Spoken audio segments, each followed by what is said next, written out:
देवकी परमानन्दं कृष्णं वन्दे जगद्गुरुम् अतसि पुष्पसङ्काशं हारनूपुरशोभितं रत्नकङ्कणकेयूरं कृष्णं वन्दे जगद्गुरुम् कुटिलासंयुक्तं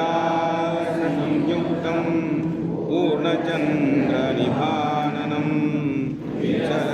कुण्डलधरं कृष्णं वन्दे जगद्गुरुम् मन्दारगन्धसंयुक्तं चारुहासं चतुर्भुजं बर्हि पिङ्गलावचूडाङ्गं कृष्णं वन्दे जगद्गुरुम् उत्तुलपद्मपत्राक्षं नीलजीमूतसन्निभं यादवानां शिरोरत्नं कृष्णं वन्दे जगद्गुरुम् रुक्मिणीकेलिसंयुक्तं पीताम्बरसुशोभितम् अवाप्ततुलसीगन्धं कृष्णं वन्दे जगद्गुरुम् गोपिकानां कुचभङ्ग कुङ्कुमाङ्कितवक्षसं श्रीनिकेतं महेश्वांसं कृष्णं वन्दे जगद्गुरुम् श्रीवत्साङ्गं महोरस्कं वनमाला विराजितं शङ्खचक्रधरं देवं कृष्णं वन्दे जगद्गुरुम् कृष्णाष्टकमिदं पुण्यं प्रातरुत्थाय पठेत् कोटिजन्मकृतं पापं स्मरेत् नश्यति।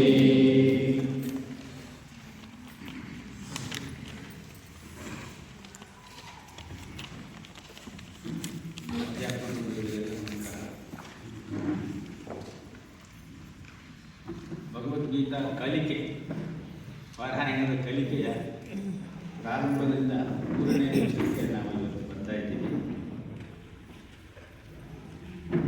ಸ್ವಲ್ಪ ಭಗವದ್ಗೀತೆ ಮತ್ತು ಮಹಾಭಾರತದ ವಿಚಾರವಾಗಿ ಒಂದು 4 ಮಾತನ್ನು ಹೇಳಿ ಆ ನಂತರದಲ್ಲಿ ಧ್ಯಾನ ಶ್ಲೋಕಗಳನ್ನು ನಾವು ಹೇಳಿಕೊಡ್ಬೋದು.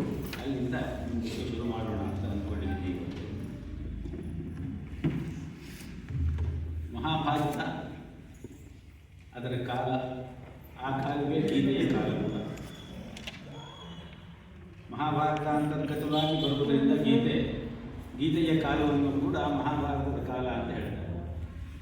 ಸಂಪ್ರದಾಯದ ಲೆಕ್ಕಾಚಾರದಂತೆ ಯುಗಗಳ ಲೆಕ್ಕದಲ್ಲಿ ನೋಡಿದಾಗ ಕುರುಕ್ಷೇತ್ರದ ಯುದ್ಧ ಕ್ರಿಸ್ತಪೂರ್ವ 3139ರಲ್ಲಿ ಆಗಿದೆ ಅಂತ ಹೇಳ್ತಾರೆ. ಸೊ ಅದೇ ಕಾಲವನ್ನು ಭಗವದ್ಗೀತೆಯ ಉಗಮದ ಕಾಲ ಅಂತ ಕೂಡ ಹೇಳ್ತಾರೆ. ಅಲ್ಲಿಗೆ ಒಟ್ಟು 3139, ಈ ಕಡೆ 2020 ವರ್ಷ, 5150 ವರ್ಷಗಳಾಗಿದೆ ಇವತ್ತಿಗೂ ಕೂಡ.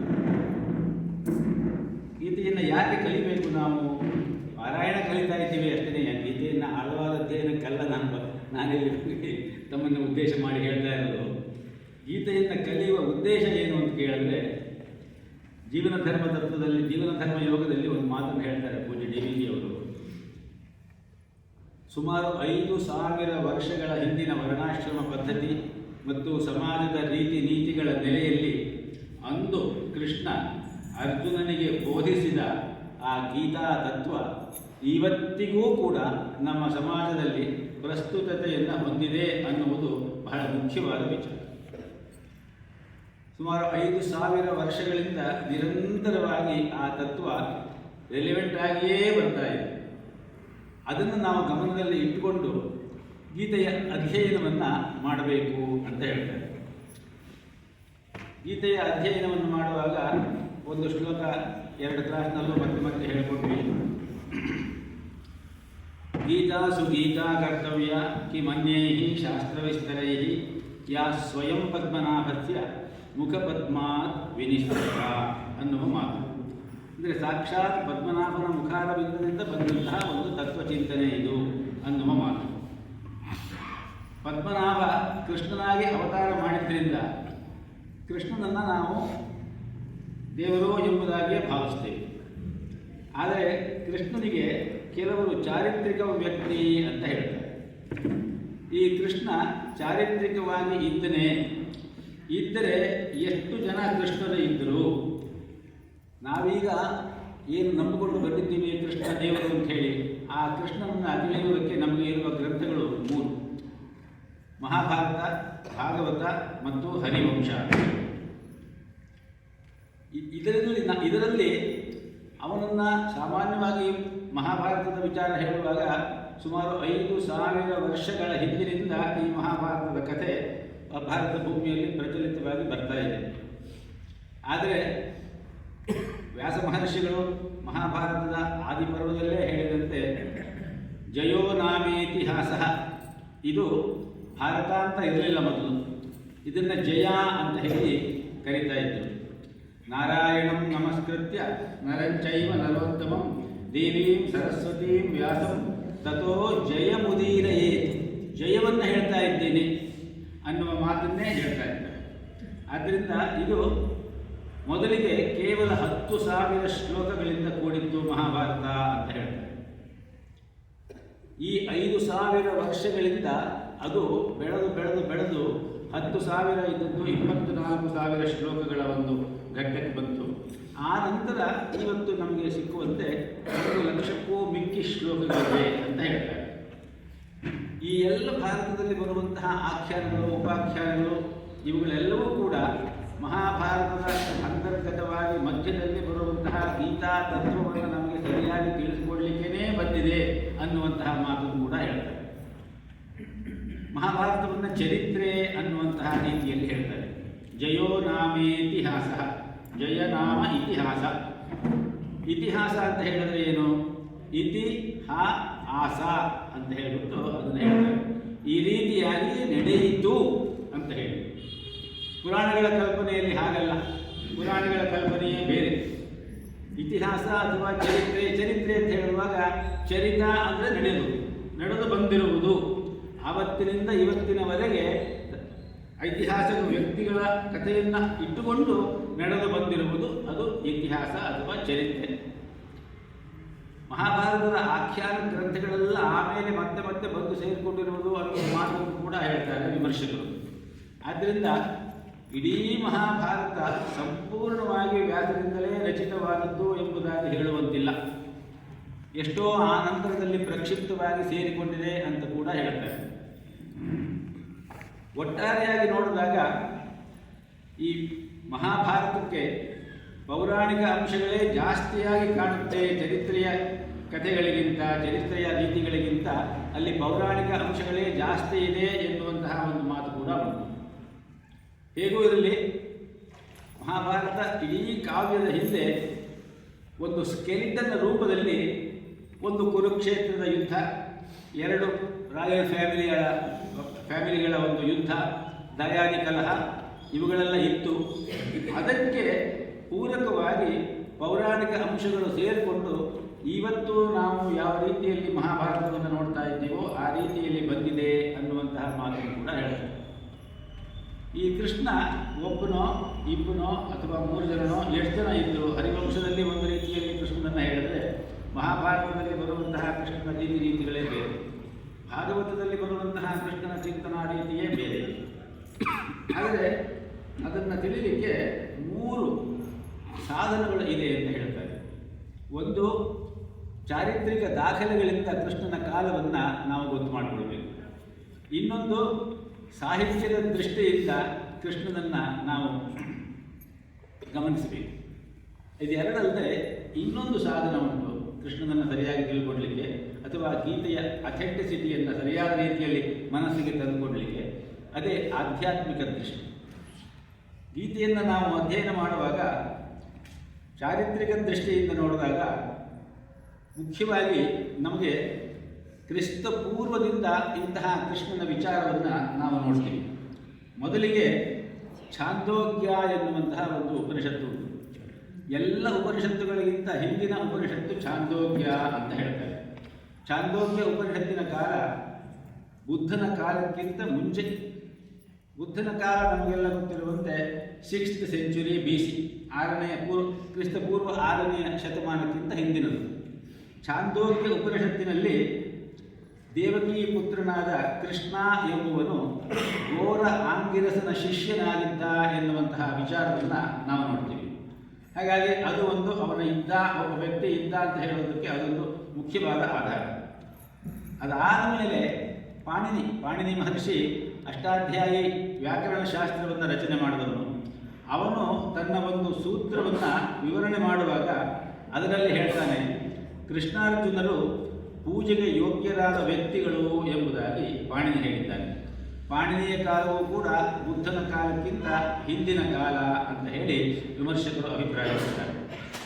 ಆ ನಂತರದಲ್ಲಿ ಕ್ರಿಸ್ತಪೂರ್ವ 4ನೇ ಶತಮಾನಕ್ಕೆ ಸೇರಿದ ನಿರ್ದೀಶ ಎನ್ನುವಂತಹ ಒಂದು ಬೌದ್ಧ ಪಾಲಿ ಭಾಷೆಯ ಗ್ರಂಥ, ಅದರಲ್ಲಿ ವಾಸುದೇವ ಮತ್ತು ಬಲದೇವನ ಭಕ್ತರ ವಿಚಾರವನ್ನು ಹೇಳಿದ್ದಾರೆ.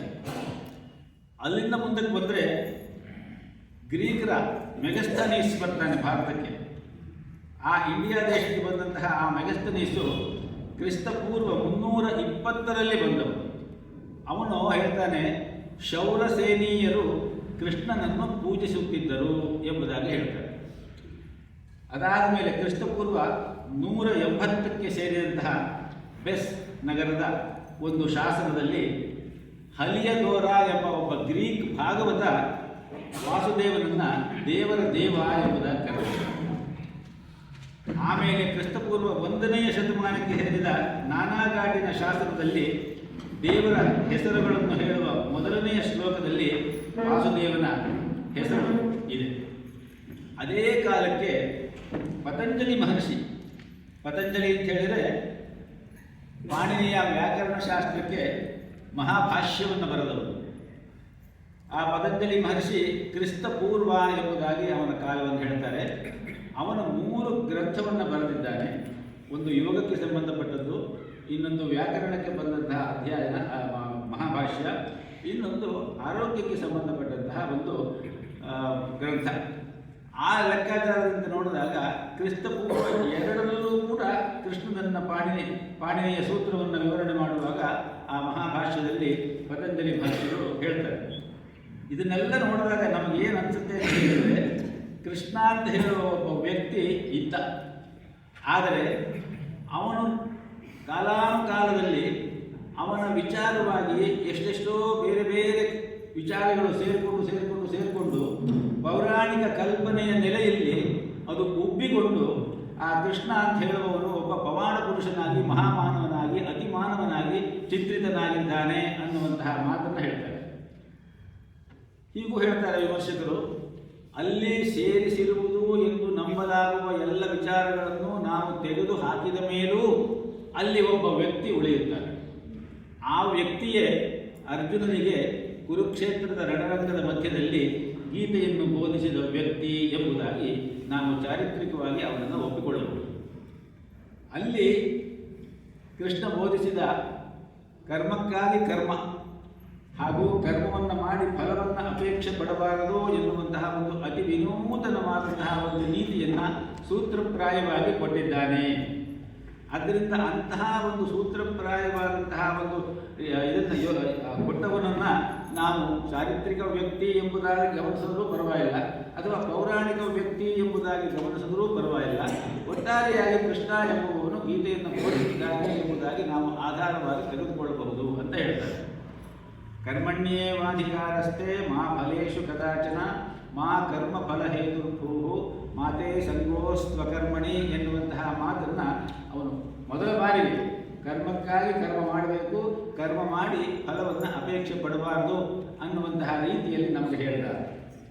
ಇದು ಚಾರಿತ್ರಿಕವಾಗಿ ಕೃಷ್ಣನನ್ನು ನೋಡುವ ಒಂದು ದೃಷ್ಟಿಯಾದರೆ, ಎರಡನೆಯ ದೃಷ್ಟಿ ಸಾಹಿತ್ಯಿಕ ದೃಷ್ಟಿ. ಸಾಹಿತ್ಯ ಮುಖ್ಯವಾಗಿ ನಾನು 3 ಗ್ರಂಥ ಹೇಳಿದೆ. ಅದರಲ್ಲಿ ಹರಿವಂಶ ಅದು ಪ್ರಕ್ಷಿಪ್ತ ಅಂತ ಹೇಳ್ತಾರೆ. ಮಹಾಭಾರತ ಮತ್ತು ಭಾಗವತ ಇವೆರಡು ಆಧಾರ ಗ್ರಂಥಗಳು ಕೃಷ್ಣನ ಒಂದು ಅಸ್ತಿತ್ವವನ್ನು ನಿರ್ಣಯ ಮಾಡಲಿಕ್ಕೆ. ಅದರಲ್ಲಿ ಭಾಗವತದಲ್ಲಿ ಕೃಷ್ಣನ ಬಾಲಲೀಲಾ ವಿನೋದಗಳು ಹಾಗೂ ಅತಿ ಮಾನುಷವಾದಂತಹ ಒಂದು ಪವಾಡ ಸದೃಶ ಚಿಂತನೆಗಳು ಕರ್ಮಗಳೇ ಜಾಸ್ತಿಯಾಗಿದೆ. ಅದಾದ ಮೇಲೆ ಅವನು ಮಹಾಭಾರತದಲ್ಲಿ ಒಬ್ಬ ಪ್ರೌಢಾವಸ್ಥೆಯ ಒಬ್ಬ ಅನುಭವಿ ಮುತ್ಸದ್ದಿಯಾಗಿ ಅಲ್ಲಿ ತೋರ್ಪಡಿಸ್ಕೊಳ್ತಾನೆ. ಆದ್ದರಿಂದ ಅವೆರಡನ್ನೂ ಕೂಡ ನಾವು ಇಟ್ಕೊಂಡು ನೋಡಿದಾಗ ಕೃಷ್ಣ ಅಂತ ಹೇಳುವವನು ಭಾಗವತದಲ್ಲಿ ಬರುವ ಕೃಷ್ಣನಿಗೂ ಮಹಾಭಾರತದಲ್ಲಿ ಬರುವ ಕೃಷ್ಣನಿಗೂ ಅಜಗಜಾಂತರ ವ್ಯತ್ಯಾಸ ಇರುವುದರಿಂದ ಯಾವುದನ್ನು ಆಧಾರವಾಗಿ ತೆಗೆದುಕೊಳ್ಳಬೇಕು ಅನ್ನೋದು ಗೊತ್ತಾಗುವುದಿಲ್ಲ ಅನ್ನುವಂತಹ ಮಾತನ್ನು ಕೂಡ ಹೇಳ್ತಾರೆ. ಭಾಗವತದಲ್ಲಿ ಬರುವಂತಹ ಕೃಷ್ಣನನ್ನು ನಾವು ಸಾಮಾನ್ಯವಾಗಿ ಭಕ್ತಿಯ ನೆಲೆಯಲ್ಲಿ ಆರಾಧನೆ ಮಾಡುವ ದೇವರನ್ನಾಗಿಯೇ ಪೂಜೆ ಮಾಡ್ತೀವಿ. ಆದ್ದರಿಂದ ಅದನ್ನು ನಾವು ಪೂರ್ತಿ ಒಪ್ಪಿಕೊಳ್ಳಲಿಕ್ಕೆ ಸಾಧ್ಯವಿಲ್ಲ ಅನ್ನುವ ಮಾತು ಕೂಡ ಉಂಟು. ಅದು ಒಬ್ಬ ಕವಿಯ ಕಲ್ಪನೆ ಇರಬಹುದೇನೋ ಎನ್ನುವಂತಹ ಚಿಂತನೆಯೂ ಕೂಡ ಇದೆ. ಆದರೆ ಕವಿಯ ಕಲ್ಪನೆ ಆದರೂ ಕೂಡ ಆ ಕಲ್ಪನೆಯನ್ನು ಅವನು ಸರಿಯಾದ ರೀತಿಯಲ್ಲಿ ಕಾವ್ಯಮಯವಾಗಿ ನೇಯ್ದಿದ್ದಾನೆ. ಹಾಗೆ ನೇಯ್ದಂತಹ ಆ ಒಂದು ರೀತಿಯಲ್ಲಿ ಯಾವುದೋ ಒಂದು ತತ್ವವನ್ನು ಹೇಳುವ ಪ್ರಯತ್ನವನ್ನು ಮಾಡಿದ್ದಾನೆ. ಆ ತತ್ವವನ್ನು ಮಾತ್ರ ನಾವು ಒಪ್ಪಿಕೊಳ್ಳಲೇಬೇಕಾಗ್ತದೆ, ಕೃಷ್ಣನನ್ನು ಒಪ್ಪಿಕೊಳ್ಳದೆ ಹೋದರು ಅನ್ನುವಂತಹ ಮಾತು. ಅದಕ್ಕೊಂದು ಉದಾಹರಣೆಯನ್ನು ಕೊಡ್ತಾರೆ.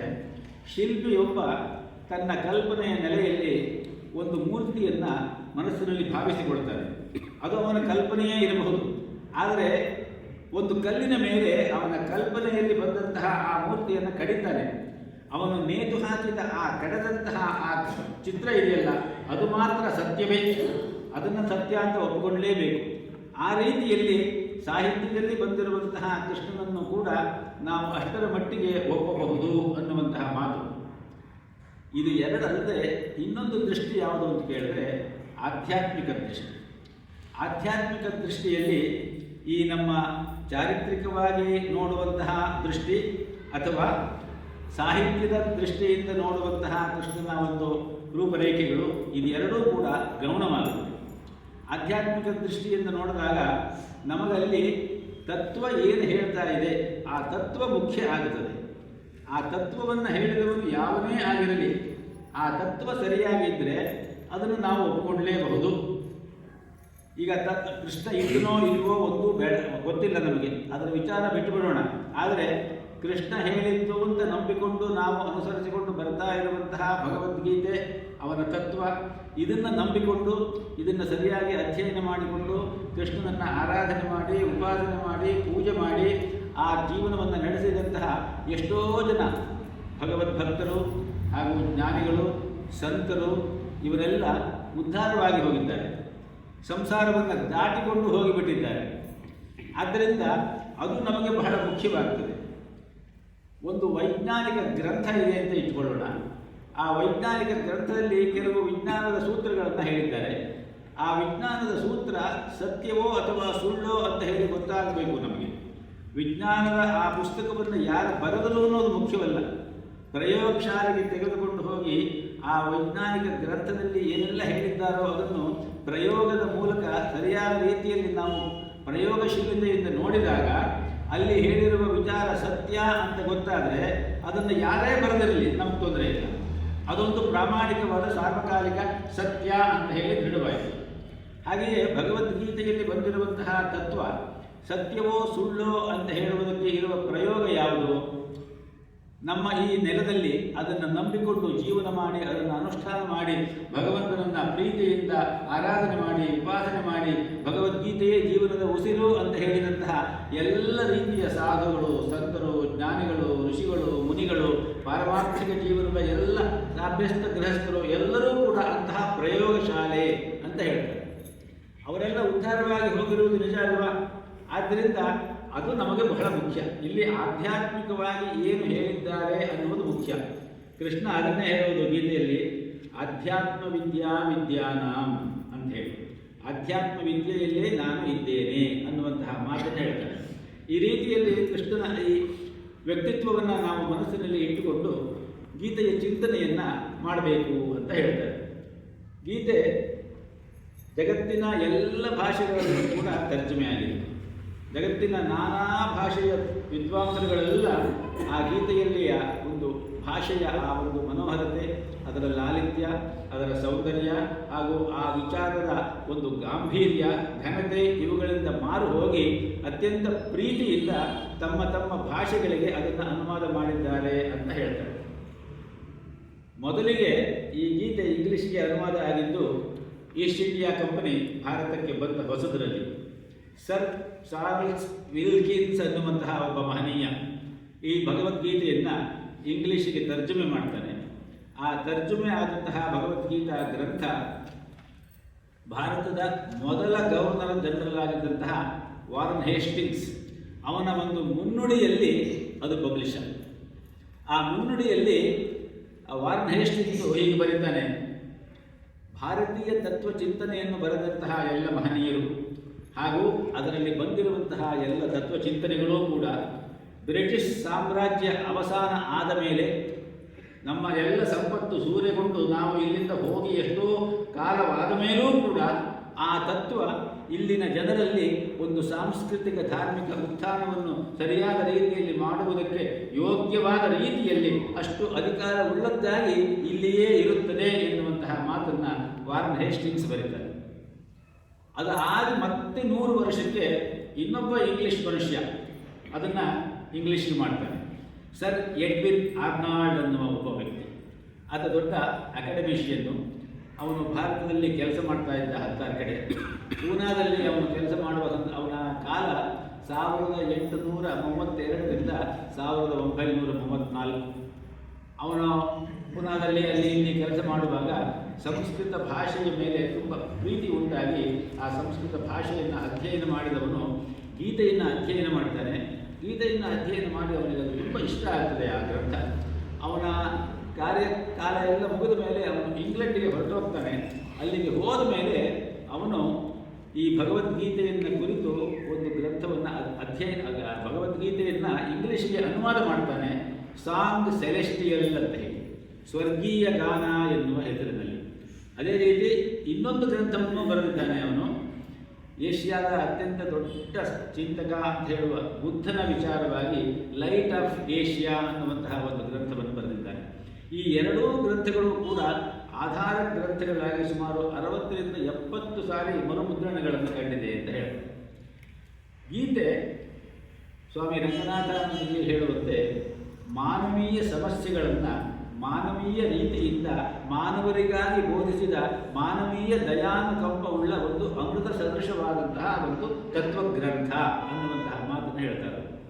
ಆದ್ದರಿಂದ ಆ ಗೀತೆಯ ಚಿಂತನೆಯನ್ನು ಮಾಡುವಾಗ ಈ ಎಲ್ಲ ವಿಚಾರಗಳನ್ನು ನಾವು ಮನಸ್ಸಿನಲ್ಲಿ ಇಟ್ಟುಕೊಂಡ್ರೆ ನಮ್ಮ ಮನಸ್ಸಿಗೆ ಅಲ್ಲಿ ಹೇಳಿರುವ ವಿಚಾರಗಳು ಸ್ವಲ್ಪ ಆಳವಾಗಿ ಬಂದು ಮುಟ್ಟಬಹುದು ಅನ್ನುವ ದೃಷ್ಟಿಯಿಂದ ನಾನು ಈ ವಿಚಾರಗಳನ್ನೆಲ್ಲ ನಿಮಗೆ ತಿಳಿಸುವ ಪ್ರಯತ್ನ ಮಾಡಿದ್ದೀನಿ. ಇದಿಷ್ಟು ವಿಚಾರ ಅಲ್ಲದೆ ನಾವು ಇವತ್ತಿನಿಂದ ಗೀತೆಯ ಪಾರಾಯಣದ ಒಂದು ಕಲಿಕೆಯನ್ನು ಅಧ್ಯಯನ ಆರಂಭ ಮಾಡಬಹುದು ಅಂತ ನಾನು ಅಭಿಪ್ರಾಯ ಪಡ್ತೀನಿ.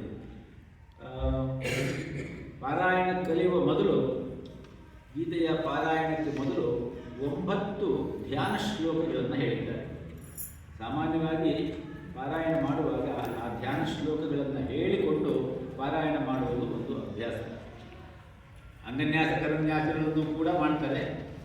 ಅದರ ಅವಶ್ಯಕತೆ ಏನು ಅಂಥದ್ದಿಲ್ಲ. ನಾವು ಧ್ಯಾನ ಶ್ಲೋಕಗಳನ್ನು ಒಂದು ಸ್ವಲ್ಪ ಚಿಂತನೆ ಮಾಡಿಕೊಂಡು ಅಲ್ಲಿಂದ ಮುಂದಕ್ಕೆ ನಾವು ಪಾರಾಯಣ ಅಂದರೆ ಡೈರೆಕ್ಟಾಗಿ ಆ ಗೀತೆಯನ್ನು ಅಧ್ಯಯನ ಮಾಡಲಿಕ್ಕೆ ಹೋಗೋದು. ಈ ಧ್ಯಾನ ಶ್ಲೋಕಗಳನ್ನು ನಾನು ಒಂದ್ಸರಿ ಹೇಳ್ತೀನಿ, ತಾವೆಲ್ಲ ಹೇಳ್ಬೋದಲ್ವಾ? ಪಾರ್ಥಾಯ ಪ್ರತಿಬೋಧಿತಾಂ ಭಗವತಾ ನಾರಾಯಣೇನ ಸ್ವಯಂ. ಪಾರ್ಥಾಯ ಪ್ರತಿಬೋಧಿತಾಂ ಭಗವತಾ ನಾರಾಯಣೇನ ಸ್ವಯಂ. ವ್ಯಾಸೇನ ಗ್ರಥಿತಾಂ ಪುರಾಣಮುನಿನಾ ಮಧ್ಯೆ ಮಹಾಭಾರತಂ. ವ್ಯಾಸೇನ ಗ್ರಥಿತಾಂ ಪುರಾಣಮುನಿನಾ ಮಧ್ಯೆ ಮಹಾಭಾರತಂ. ಅದ್ವೈತಾಮೃತವರ್ಷಿಣೀಂ ಭಗವತೀಂ ಅಷ್ಟಾದಶಾಧ್ಯಾಯಿನೀಂ. ಅದ್ವೈತಾಮೃತವರ್ಷಿಣೀಂ ಭಗವತೀಂ ಅಷ್ಟಾದಶಾಧ್ಯಾಯಿನೀಂ. ಅಂಬ ತ್ವಾಮನುಸಂದಧಾಮಿ ಭಗವದ್ಗೀತೆ ಭವದ್ವೇಷಿಣೀಂ. ಸಂತಾಮಿ ಭಗವದ್ಗೀತೆ ಭವದ್ವೇಷಿಣಿ. ಪಾರ್ಥಾಯ ಪ್ರತಿಬೋಧಿತ, ಪಾರ್ಥನಿಗೆ ಬೋಧಿಸಲ್ಪಟ್ಟದ್ದು ಯಾರಿಂದ? ಭಗವತಾ ನಾರಾಯಣೇನ ಸ್ವಯಂ, ಸ್ವಯಂ ಭಗವತಾ ನಾರಾಯಣೇನ, ಸ್ವಯಂ ಭಗವಂತನಾದ ನಾರಾಯಣನಿಂದ ಪಾರ್ಥನಿಗೆ ಬೋಧಿಸಲ್ಪಟ್ಟದ್ದು. ವ್ಯಾಸೇನ ಗ್ರಥಿತ, ವ್ಯಾಸರಿಂದ ಗ್ರಂಥ ರೂಪದಲ್ಲಿ ಅದು ಪುನಃ ರಚನೆ ಆದದ್ದು. ಹಾಗೆಯೇ ಪುರಾಣ ಮುನಿನ ಮಧ್ಯೆ ಮಹಾಭಾರತಂ, ಎಲ್ಲಿ ರಚನೆ ಮಾಡಿದವರು? ಮಹಾಭಾರತ ಮಧ್ಯಾಂತರ್ಗತವಾಗಿ ವ್ಯಾಸೇನ ಗ್ರಥಿತ. ವ್ಯಾಸರ ಎಂಥವರು?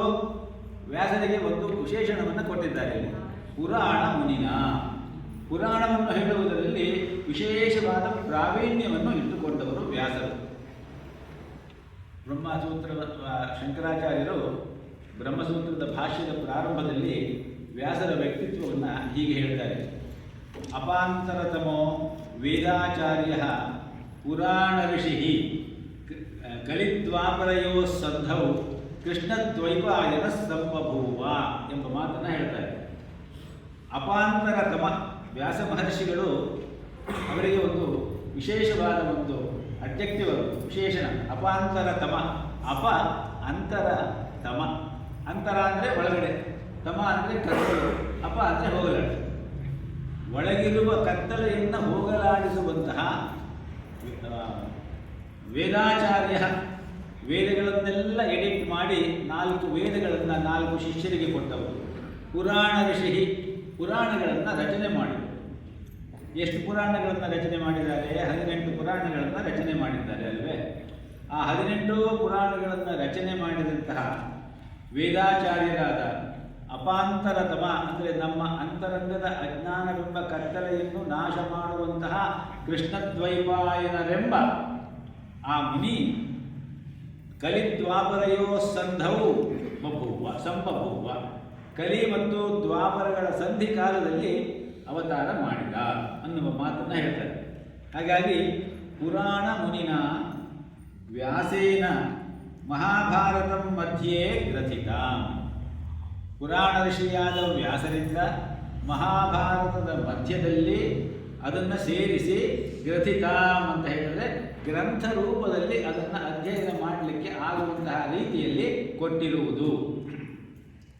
ಭೀಷ್ಮ ಪರ್ವದಲ್ಲಿ ಬರುವಂತೆ ಭಗವದ್ಗೀತೆಯ ಶ್ಲೋಕಗಳ ಸಂಖ್ಯೆ 700 ಅಲ್ಲ, ಅಲ್ಲಿ 745 ಶ್ಲೋಕಗಳನ್ನು ಹೇಳಿದ್ದಾರೆ. ಇದು ಭೀಷ್ಮ ಪರ್ವದಲ್ಲಿ ಬಂದಿದೆ ಅಂತ ನಾನು ಪ್ರಾರಂಭದಲ್ಲೇ ಹೇಳಿದ್ದೇನೆ. ಭೀಷ್ಮ ಪರ್ವವನ್ನೇ ಭಗವದ್ಗೀತಾ ಪರ್ವ ಅಂತ ಹೇಳ್ತಾರೆ.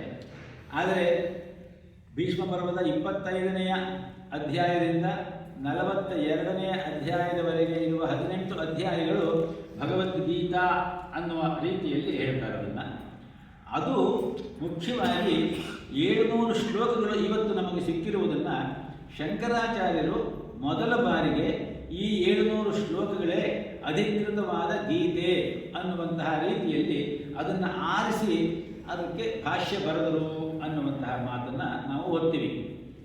ಯಥಾ ಪೂರ್ವಂ ಯಥಾ ಭಗವತ ಉಪದಿಷ್ಟಂ ಭಗವಾನ್ ಸರ್ವಜ್ಞಃ ವೇದವ್ಯಾಸೇನ ಗೀತಾಖ್ಯೈಃ ಸಪ್ತಭಿಃ ಶ್ಲೋಕೈಃ ಉಪನಿಬಂಧ ಅನ್ನುವ ಮಾತನ್ನು ಗೀತಾ ಭಾಷ್ಯದ ಪ್ರಾರಂಭದಲ್ಲಿ ನಾವು ನೋಡ್ತೀವಿ.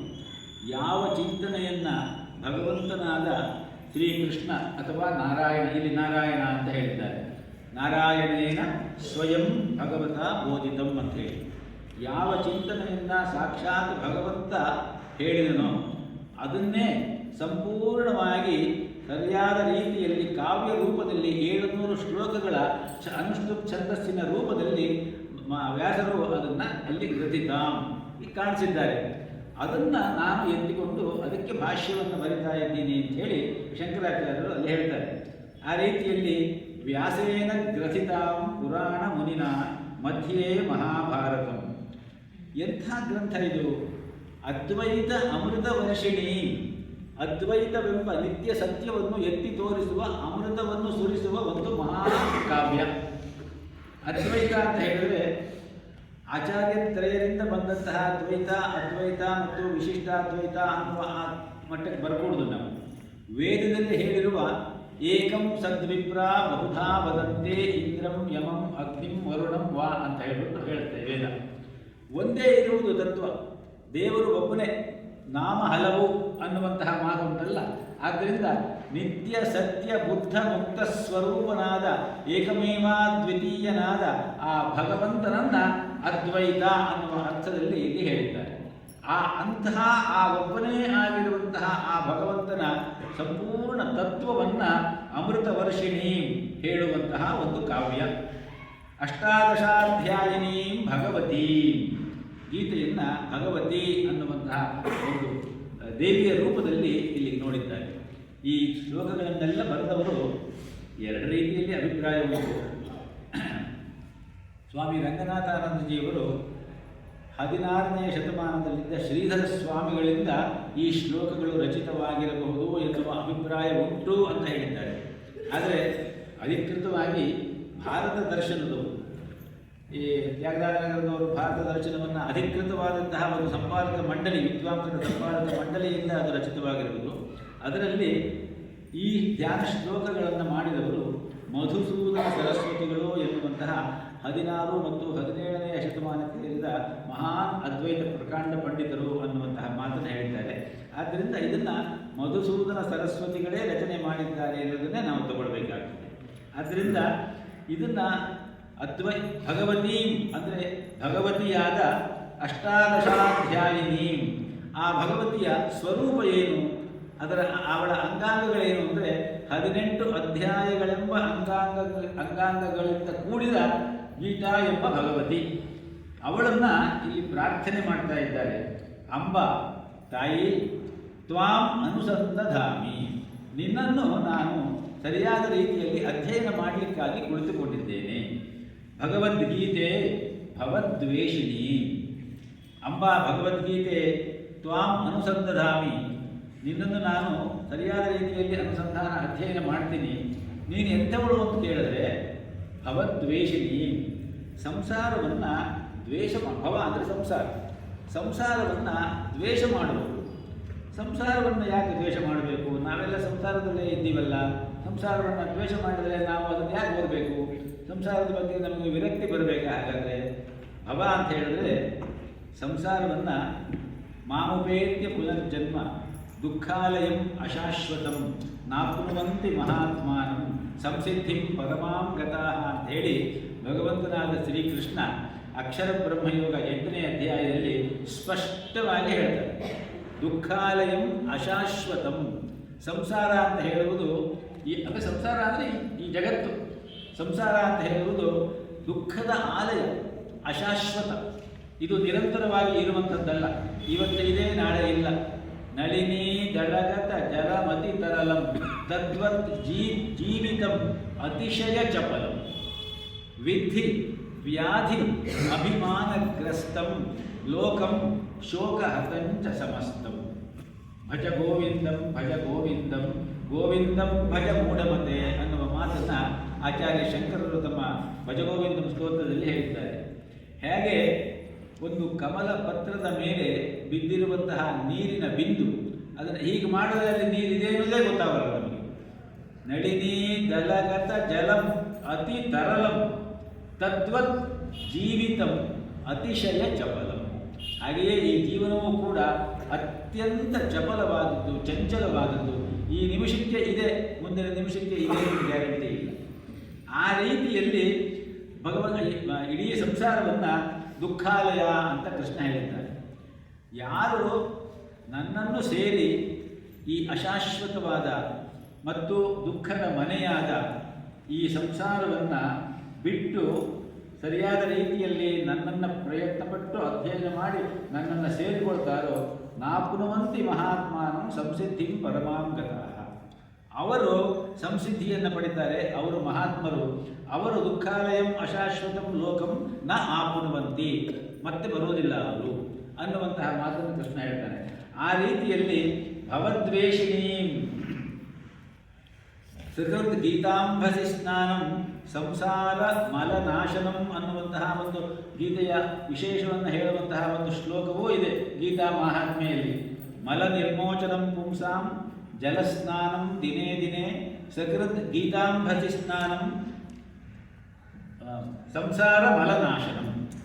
ನಾವು ಭೌತಿಕವಾದ ಶರೀರವನ್ನು ಶುದ್ಧ ಮಾಡಿಕೊಳ್ಳಬೇಕು ಅಂತ ಹೇಳಿದರೆ ಜಲದಲ್ಲಿ ಸ್ನಾನ ಮಾಡ್ತೀವಿ ಪ್ರತಿನಿತ್ಯವೂ ಕೂಡ. ಅದೇ ರೀತಿ ಅಂತರಂಗದ ಕಲ್ಮಶಗಳನ್ನು ತೆಕ್ಕೊಳ್ಬೇಕು ಅಂತಂದರೆ ಈ ಗೀತಾ ಮಾತೆಯ ಈ ಸರಸ್ಸಿನಲ್ಲಿ ನಾವು ಸ್ನಾನ ಮಾಡಬೇಕು. ಸಕೃತ್ ಗೀತಾಂಬಸಿ ಸ್ನಾನಂ ಒಂದು ಸಾರಿ ಮಾಡಿದ್ರೆ ಸರ್, ಅಂದರೆ ಒಂದು ಸಾರಿ ಅಧ್ಯಯನ ಮಾಡಿದ್ರೆ ಆ ಅಧ್ಯಯನದ ಫಲದಿಂದ ನಮಗೆ ಸರಿಯಾದ ರೀತಿಯಲ್ಲಿ ನಮ್ಮ ಒಳಗಿನ ಕಲ್ಮಶಗಳನ್ನು ತೆಗೆದುಕೊಳ್ಳುವುದಕ್ಕೆ ಸಹಕಾರಿಯಾದ ರೀತಿಯಲ್ಲಿ ನಮ್ಮ ಮನಸ್ಸು ಮೌಢ್ಯ. ಆ ಮಲ ಯಾವುದು ಅಂತ ಕೇಳಿದ್ರೆ ಕಾಮ, ಕ್ರೋಧ, ಲೋಭ, ಮೋಹ, ಮದ, ಮಾತ್ಸರ್ಯ ಅಲ್ವಾ? ಆ ರೀತಿಯಲ್ಲಿ ಆ ಮಲಗಳನ್ನೆಲ್ಲ ತೆಗೆದುಹಾಕಿ ಭವ ಅಂತ ಹೇಳಿದ್ರೆ ಈ 6 ಶತ್ರುಗಳು ಇರುವಂತಹ ಸಂಸಾರ. ಪ್ರತಿಯೊಬ್ಬರಲ್ಲೂ ಕೂಡ ಈ 6 ಕಲ್ಮಶಗಳು ಯಾವಾಗಲೂ ಇರ್ತದೆ.